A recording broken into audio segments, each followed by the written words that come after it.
বন্ধুরা, আজকের রেসিপি খয়রা মাছ। খুবই টেস্টি, খুবই সুস্বাদু এই খয়রা মাছের রেসিপিটি অবশ্যই সম্পূর্ণ ভিডিওটা দেখার অনুরোধ রইল। নিয়ে নিয়েছি সমুদ্রের খয়রা। এবার এর মধ্যে ভালোভাবে নুন হলুদটা মাখিয়ে নিচ্ছি। সমুদ্রের খয়রাগুলো একটু বড় হয়, খেতে কিন্তু দারুণ টেস্ট, একদম ইলিশ মাছের মতন খেতে লাগে। আর কিন্তু প্রচণ্ড কাঁটা বলে অনেকে খায় না। এই জন্য আমি খয়রা মাছটাকে এভাবে রান্না করব, কাঁটাটা একটুও লাগবে না। সর্ষে আর কাঁচা লঙ্কা বেটে নিয়েছি, কড়াইয়ে সর্ষের তেল দিয়ে দিলাম। গরম হয়ে যাওয়ার পরে মাছটাকে আমি একটু কড়া করে ভেজে নেব। যেহেতু খয়রা মাছে প্রচণ্ড কাঁটা, তাই জন্য আমি একটু কড়া করে ভেজে নিচ্ছি। তাহলে কাঁটাগুলো অনায়াসে খাওয়া যাবে, মুখে অতটা লাগবে না কাঁটা। ওই জন্য একটু কড়া করে অবশ্যই মাছটাকে ভেজে নিতে হবে।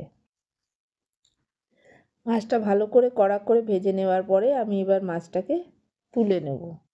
এবারে বাকি মাছটাও আমি ভেজে নেব। ভালো লাগলে লাইক শেয়ার কমেন্ট করতে ভুলবে না। ওই তেলে আমি দিয়ে দিচ্ছি 1 চামচ কালো জিরা ফোড়ন ও সর্ষে, কাঁচা লঙ্কা আর 2 কোয়া রসুন আমি বেটে নিয়েছিলাম, সেটা দিয়ে দিলাম। বাটিটা ধুয়ে কিছুটা জল দিয়ে দিলাম, দিয়ে ভালো করে নাড়িয়ে চাড়িয়ে এবারে পরিমাণ মতো হলুদ ও স্বাদ মতো নুন দিয়ে দিলাম। দিয়ে এটাকে 2-1 মিনিট একটু ভেজে নিচ্ছি।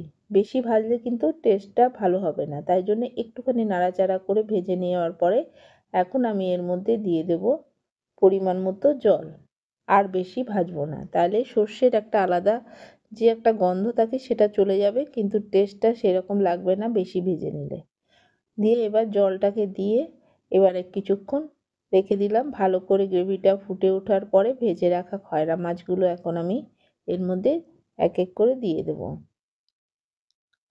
ভালো করে দিয়ে একটু নাড়িয়ে চাড়িয়ে নেব, মাছগুলো যেন সমস্ত ঝোলের মধ্যে লেগে যেতে পারে। ওই জন্য একটুখানি আমি নাড়িয়ে চাড়িয়ে 5 মিনিটের মতন হাই ফ্লেমে ফুটিয়ে নিলেই রেডি হয়ে যাবে সুস্বাদু খয়রা মাছের এই রেসিপিটি। খেতে কিন্তু দারুণ হয়, এভাবে অবশ্যই রান্না করে খেয়ে দেখুন খেতে কতটা ভালো লাগে।